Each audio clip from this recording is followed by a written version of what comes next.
kulanti wanaagsan daawadayaal kuna soo dhawaada qaybtii koowaad ee barnaamijkeena arrimaha siyaasadda ee qaarqaad midia qodobadaan ku soo qaadan doona waxaa ka mid noqon doona wararkii ugu dambeeyey qaraxii ka dhacay maanta kontaroolka sayidka xilli uu baaritaan ku socday. hogaamiyaha ruuxiga ah ee dalka Iiraanna waxa uu sheegay in ay dhabarka ka dharbaaxeen dowladda Mareykanka isagoona sheegay in weerarkii ku qaadeen saldhigga ciidamada Mareykanka ee Ciraaq ay khasaare ba'an geysteen. telefishinada caalamkana waxay shaaciyeen in 80 askari lagu dilay wararkii saldhigga Mareykanka uu ku leeyahay gudaha dalkaasi Ciraaq. wararkii ugu dambeeyey ee ololaha doorashada deegaanada Galmudug iyo weliba halka la kala marayaan barnaamijkeena ku soo qaadan doona iyo duqa Muqdisho oo hordhigay gudoomiyaha guddiga madaxa bannaan ee doorashooyinka xilimayari qodobo iyo weliba natiijooyinka kulankii dhacay ayaanu barnaamijkeena sidoo kale ku soo qaadan doona. qodobadaas iyo weliba qodobo kale oo faahfaahsan ayaanu barnaamijkeena intaanu hawada jirno daawadeel ku soo qaadan doona.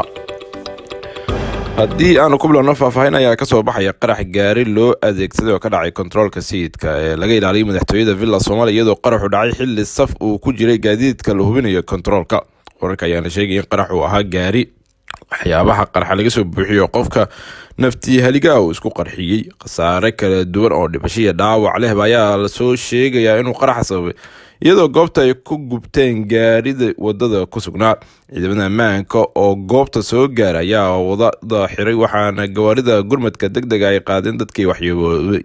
ma jiro ilaa iyo hadda wax war oo ka soo baxay laamaha amniga oo ku aadan qarax iyadoona la isweydiinayo sida gaariga qaraxa uu u suuragalay inuu soo gaaro barta kontaroolka ee sayidka iyadoo inta badan wadooyinka magaalada ee caasimadda ay xiran yihiin oo gaadiidka kasoo gudbin karin dhanka wadada wadnaha.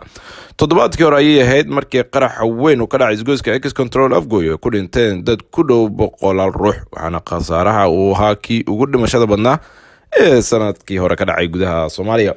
waxaana sidoo kale ilaa hadda la isweydiinaya suurtagalnimada ka dhalatay in gaari noocan ah uu soo galo magaalada Muqdisho islamarkaasna uu yimaado goobihii ugu dambeeyey ee laga kontarooliyey Villa Soomaaliya taasoo ilaa hadda laamaha amniga ay su'aalo weydiinayaan qaabkay ku surtooday iyo weliba sida ay arrintani ilaa hadda loo xakameyn layahay maadaama inta badan wadooyinka magaalada Muqdisho ay xiran yihiin balse ilaa hadda waxaa loo heli karin arrinta ku aadan xakameynta gawaarida isqarxinaya iyo weliba weerarada loo geysanayo goobaha amniga. dhanka kalena telefishinada dalka Iiraan ayaa waxa uu shaaciyey in 80 askari oo Mareykan ay ku dileen weerarkii ku qaadeen saldhigyada ciidamada Mareykanka ee ku laayeen gudaha dalkaasi Ciraaq.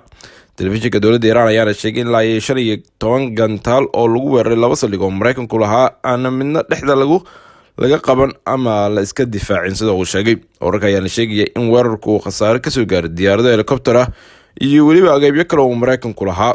sarkaal sare oo ka tirsan ciidanka ilaalada gacaanka ayaa sheegay in 100 bartilmaameedyo oo ku yaal gobolka oo Mareykanku xarumo ku leeyahay ay beegsan doonaan haddii uu Mareykanku qaado tallaabo argooshi. saldhigga ee la weeraray ee Al Asad iyo weliba Erbil ayaa ka mid ah xarumaha ciidamada militariga Mareykanku ku leeyahay gudaha dalkaasi Ciraaq waxaana ay ahaayeen goobaha laga qorsheyn jiray duulaanka kooxda ISIS. sidoo kalena waxaa ku sugnaa saldhigyadaas ilaa 1500 oo ciidamo Mareykan iyo weliba xulafadiis.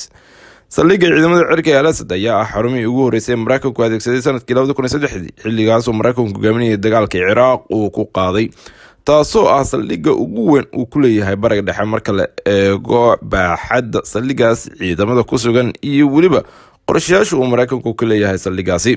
Mareykanka ayaa waxa uu sheegay in dhammaan gantaaladii lagu soo weeraray aysan wax khasaare u geysanin saldhigyadooda iyagoo sheegay in qaarkoodna hawada lagu qabtay qaarkoodna ay iskaga dhaceen meelo aan loo baahnayn balse dowladda dalka Iiraan ayaa arrintaasi ku sheegtay mid been islamarkaasna khasaarooyin kala duwan ay gaarsiiyeen ciidamada Mareykanka ee ku sugnaa saldhigyadaasi xilligii weerarku dhacay. xalay saqdhaxay waxaa lagu qaaday ilaa 15 gantaal oo nooca plastic lagu weeraray saldhigyadaas taasoo sababtay baa la yiri in dowladda Mareykanku aysan ilaa hadda si weyn uga jawaabin qorshahaas. walow la sheegay in caawa ay kulan loo yeelan doonaan laamaha amniga ee gobolka iyo weliba madaxweyne Trump oo ku aadan weerarkii uu Iiraan ku soo qaaday saldhigyadooda iyo weliba jawaabta ay ka qaadi doonto ama ka sameyn doonto dowladda Mareykanka. dhanka kalena hogaamiyaha ruuxiga Iiraan ayaa waxa uu sheegay in dowladda dalkaasi Mareykanka ay wajiga ka dharbaaxeen. Xalay wajiga ayaan ka dharbaaxnay ayuu yiri Ayatollah Ali Khamenei mar uu ka hadlayay weeraradii xalay lagu qaaday saldhigyada Mareykanka ay leeyihiin.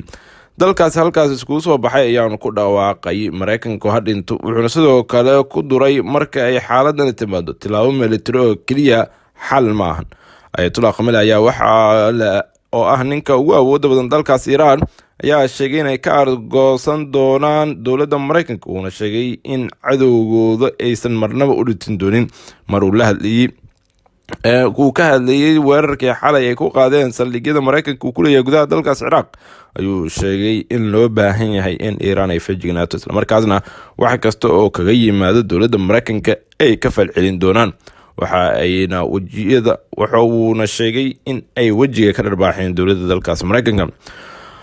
wargeysyada ugu waaweyn caalamka ayaana maanta bogga hore kusoo daabacay weeraradaasi, iyagoona sheegay in dowladda dalkaasi Iiraan aysan ilaa hadda aysan sheegin ama ilaa hadda aysan cadeynin dhimashada weeraradii xalay ay ku qaadeen saldhigyada Mareykanka uu leeyahay dalkaas Ciraaq. walow ay telefishinka dowladda dalkaas Iiraan uu sheegay oo kaliya in 80 askari ay ku dhinteen, balse ilaa hadda wax wargeys kale oo arintaasi ku waafaqsan lama soo shaacin. dhanka kalena xulista xildhibaanada baarlamaanka Galmudug ayaa sarmiyaasna loo bilaabi doonaa sida ay shir jiraad ku dhawaaqeen guddiga farsamada iyo weliba maamul dhisida dowlad goboleedka Galmudug.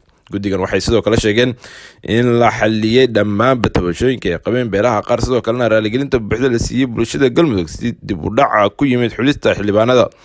xilligan wixii ka dambeeya si toos ayaa loo gudageli doonaa xulista xildhibaanada Galmudug, loona baahan yahay in xildhibaanada u diyaar garoobaan doorkooda cusub ee baarlamaanka Galmudug. inkastoo guddiga ay sheegeen inay xaliyeen khilaafkii jiray, haddana waxaa jira weli qaar ka mid a beelaha oo tabashooyin qaba, kuwaas oo ku doodaya in la bedelay saxiixyaashii rasmiga ahaa. waxaa keliya la ogyahay in lagu heshiiyey 20 xildhibaanka ee Ahlusunna, balse aysan jirin wax kale oo la ogyahay oo xal waara laga gaaray.